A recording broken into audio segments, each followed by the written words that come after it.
প্রিয় শিক্ষার্থী বন্ধুরা, তোমরা আশা করি ভালো আছো। আলহামদুলিল্লাহ, আমিও আল্লাহ পাকের অশেষ রহমতে ইনশাল্লাহ ভালো আছি। প্রতিদিনের ন্যায় তোমাদের জন্য আমি আজকে একটি ভিডিও আপলোড করছি বেসিক ইংলিশ গ্রামারের উপর। আজকের আমার এই ভিডিওর আলোচ্য বিষয় হলো প্রিপোজিশনের প্রকারভেদ।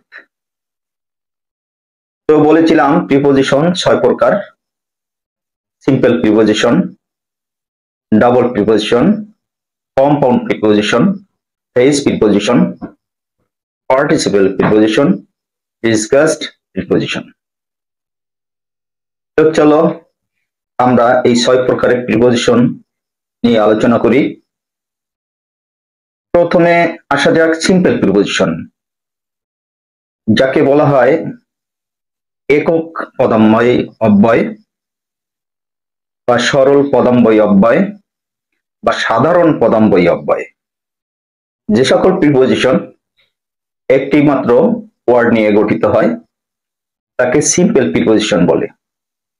যেমন to, of, for, by, at, in ইত্যাদি। আমি তোমাদেরকে এক্সাম্পল স্বরূপ বলছি।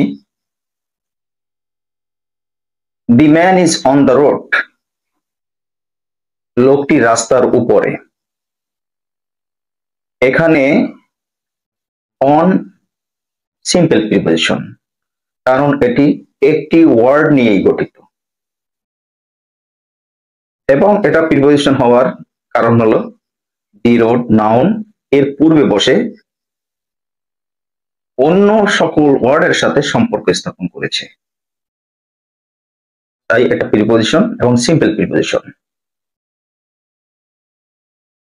ডাবল প্রিপোজিশন, দুটি সিম্পল প্রিপোজিশন যদি মিলিত হয়ে একটি প্রিপোজিশন গঠিত হয় তখন তাকে ডাবল প্রিপোজিশন বলে। যেমন ইনটু, উইথআউট, উইথিন ইত্যাদি। কম্পাউন্ড প্রিপোজিশন, যে সকল প্রিপোজিশন দুই বা ততোধিক ওয়ার্ডের সমন্বয়ে গঠিত হয়ে একটি অর্থ প্রকাশ করে তখন তাকে কম্পাউন্ড প্রিপোজিশন বলে। যেমন ইন ফ্রন্ট অফ, সম্মুখে, বিকজ অফ, কারণে।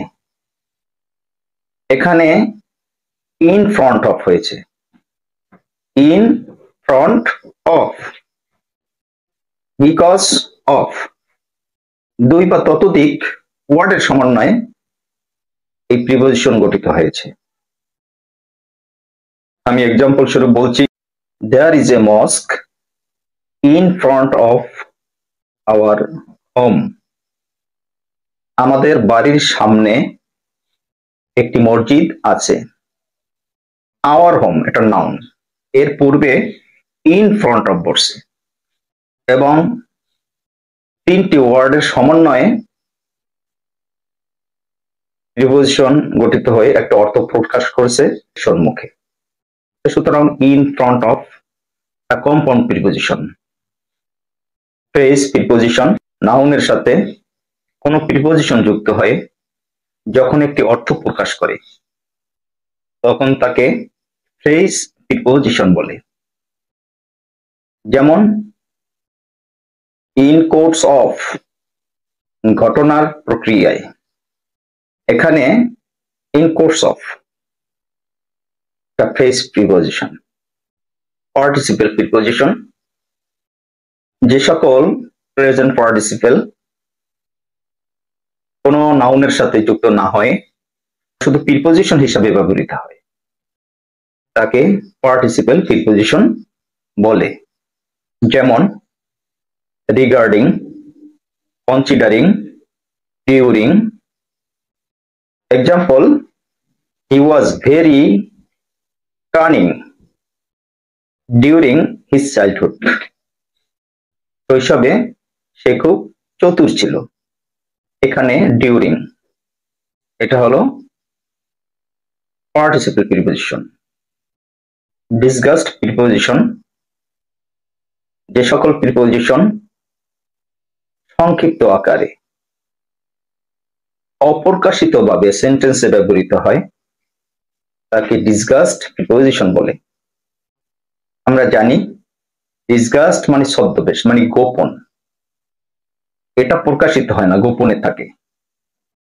যেমন আমি এক্সাম্পলের মাধ্যমে তোমাদেরকে বুঝিয়ে দিচ্ছি। He comes here twice a week, সে সপ্তাহে দুবার এখানে আসে।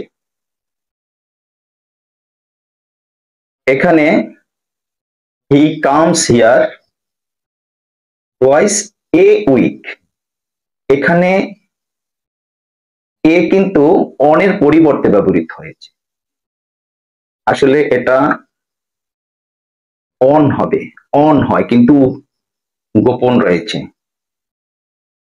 এ সমান সমান অন, ও সমান সমান অফ।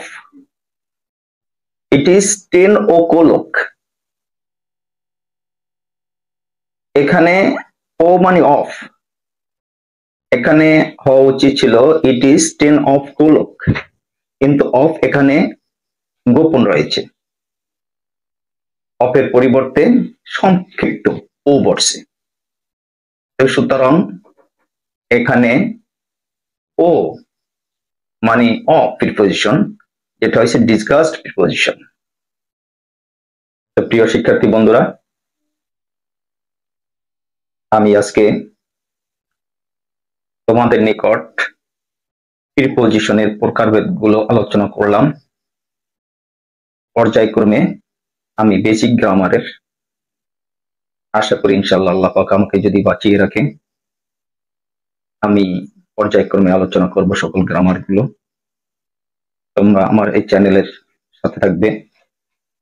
যারা এখনো আলোর দীক্ষা ইউটিউব চ্যানেলটি সাবস্ক্রাইব করোনি, তোমরা আমার ইউটিউব চ্যানেলটি সাবস্ক্রাইব করে পার্শ্ববর্তী বেল আইকনে ক্লিক করবে, তাহলে আমার ভিডিওগুলো আপলোড করার সাথে সাথে তোমরা এর নোটিফিকেশন গুলো পেয়ে যাবে। তাছাড়া আলোর দীক্ষা লিখে ইউটিউবে সার্চ দিলে আমার ভিডিওগুলো তোমরা পেয়ে যাবে। তো সকলের মঙ্গল কামনা করছি। আজকের মতন আমি বিদায় নিচ্ছি। আসসালামু আলাইকুম ওয়া রাহমাতুল্লাহি ওয়া বারাকাতুহু।